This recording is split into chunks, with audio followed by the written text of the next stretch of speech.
హిందువుగా పుట్టిన ప్రతి వ్యక్తి కూడా జీవితంలో ఒక్కసారైనా కాశీని దర్శించాలి అనుకుంటారు. మరి అటువంటి ఆ కాశీ క్షేత్రం యొక్క ప్రాముఖ్యత ఏంటి? ఆ కాశీలో ఉండేటువంటి అనేకమైనటువంటి విశిష్టతలేంటనేది తెలుసుకునే ప్రయత్నం చేద్దాం. సాధారణంగా శాస్త్రంలో ఏం చెప్తారంటే, "అసారే ఖలు సంసారే సారమే తత్ చతుష్టయం." అంటే మన మానవ జీవితం అనేది అసారవంతమైనది అంటున్నారు. ఏంటంటే ఈ జీవితంలో కలిగేటువంటి ప్రతీది కూడా వచ్చి వెళ్ళిపోతా ఉంటది. శాశ్వతంగా మనతో ఏది ఉండదు. ఎందుకంటే మనం కోరుకునేటువంటి వస్తువులు కూడా మన దగ్గరికి రానంత వరకు చాలా వరకు కోరికుంటది. అదొస్తే బాగున్ను, ఇది కొనుక్కుంటే బాగున్ను, ఇలా వెళ్తే బాగున్నని. అది వచ్చిన తర్వాత కొన్నాళ్ళకే దాని మీద ఆ కోరిక, ఆ ఆలోచన అనేది పోతూ ఉంటది. ఇలా జీవితంలో ఒక కోరిక తీరేంత వరకు దాని కోసం ఎంతో పరితపిస్తూ ఉంటాం. ఆ వస్తువు గాని, ఆ వ్యక్తులు గాని, లేదంటే అటువంటి పదవి గాని, ఏదైనా పొందిన తర్వాత కొన్నాళ్ళకి మనం ఇన్నాళ్ళు దేనికోసం తప్పించామో, అదే మనకి భారంగా మారిపోతా ఉంటది. ఇట్లా మానవ జీవితం అంతా కూడా అసారవంతమైనది. ఇందులో సారం లేదు. అంటే శాశ్వతమైనటువంటి ఆనందాన్ని ఇవి ఏవి నీకివ్వలేవు.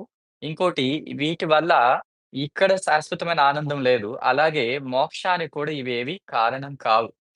మరి ఏ సాధన వల్ల, దేంటి వల్ల నువ్వు ఇక్కడ ఆనందాన్ని, ఈ జీవితం అనంతరం మోక్షాన్ని పొందగలిగేటువంటి ఉన్నతమైనటువంటి స్థితిని నీకు అనుగ్రహించేవి ఏవి అనంటే, ఇక్కడ సారమే తత్ చతుష్టయం. అంటే సారవంతమైనవి మనిషి జీవితంలో ఒక 4 ఉన్నాయంట. ఆ 4 చేయడం వల్ల మనిషి జీవితం అనేది సారవంతమవుతుంది. అంటే పరిణితి చెందుతుంది అంటున్నారు. అందులో ఒకటి ఏం చెప్తున్నారు?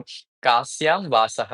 ఎవరైతే కాశీలో ఉండడానికి అవకాశం దొరికిందో, ఎవరైతే కాశీలో జీవిస్తున్నారో అది చాలా విశిష్టమైనది. మనిషి జీవితంలో కాశీవాసం అనేది అంటే జనరల్‌గా మనం కాశీ దర్శించుకోవడమే ఎంతో భాగ్యం అంటారు గదా!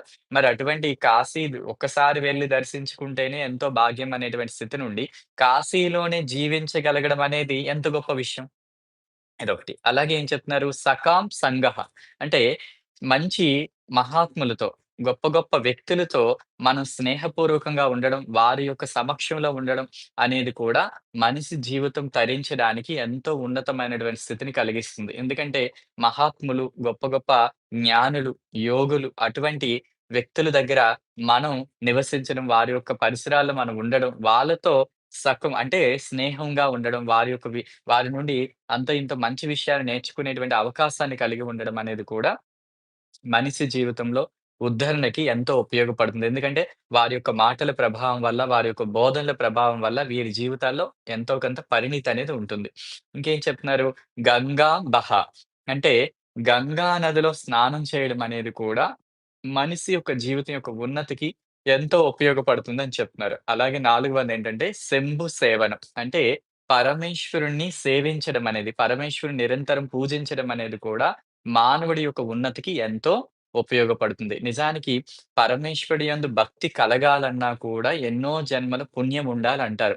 ఎన్నో జన్మల పుణ్యం లేకపోతే అసలు శివుడి మీద ఆ ఒక ధ్యాస గాని, శివాలయంకి వెళ్ళాలని గాని, శివనామాన్ని ఉచ్చరించాలని గాని ఎటువంటి భావన కలగదు. అంటే వాడు ఇంకెన్ని జన్మలు పాపాన్ని, ఇంకో ఎన్ని జన్మలు ఈ యొక్క కర్మ బంధాలతో ముడిపడి ఉన్నప్పుడు వాడికి ఆ శివుని మీద, ఆ పరమేశ్వరుడి మీద ఆలోచన వెళ్ళదనమాట. వాడు ఎంతసేపు కూడా ఈ భోగభాగ్యాలందు ఏదో అనుభవించాలి, ఈ రకరకాలైనటువంటి సుఖాల కోసం పరితపిస్తూ ఉంటాడే తప్ప, ఆ పరమేశ్వరుడి మీద ధ్యాస కూడా వాడికి కలగదనమాట. కాబట్టి ఈ 4 కూడా మనిషి జీవితంలో ఎంతో ఉన్నతమైనవి. అంటే కాశీలో బ్రతికేటువంటి అవకాశం రావడం ఎంతో గొప్పది.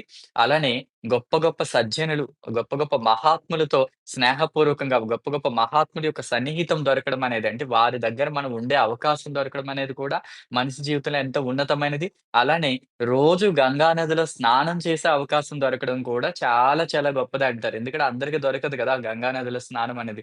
అది అలానే శంభు సేవనం. నిరంతరం ఆ పరమేశ్వరుని సేవించడం, పరమేశ్వరుని పూజించేటువంటి భాగ్యం దొరకడం అనేది కూడా నీకు ఎంతో పుణ్యం ఉంటే తప్ప అది దొరకదనమాట.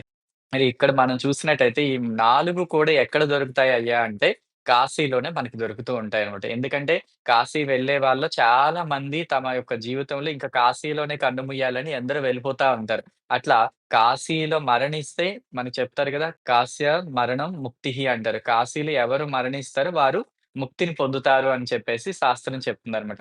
మరి అటువంటి ఆ ముక్తిని పొందడానికి చాలా మంది కాశీ వెళ్తూ ఉంటారనమాట. అలాగా అక్కడ కాశీలో ఎందరో యోగులు, ఎందరో అనేక మంది శివభక్తులు, ఎందరో సాధువులు, యోగులు, సన్యాసులు ఇట్లా చాలా మంది అక్కడ జీవిస్తూ, అక్కడికొచ్చిన వాళ్ళకి చక్కని హితబోధ చేస్తూ ధార్మిక విషయాలను చెప్తూ ఉంటారనమాట. మరి అటువంటి కాశీ క్షేత్రంలో మనకి ఇటువంటి సత్సంగం అనేది కూడా నిరంతరం ఎవరో ఒకరి ద్వారా మనకక్కడ లభిస్తూ ఉంటది.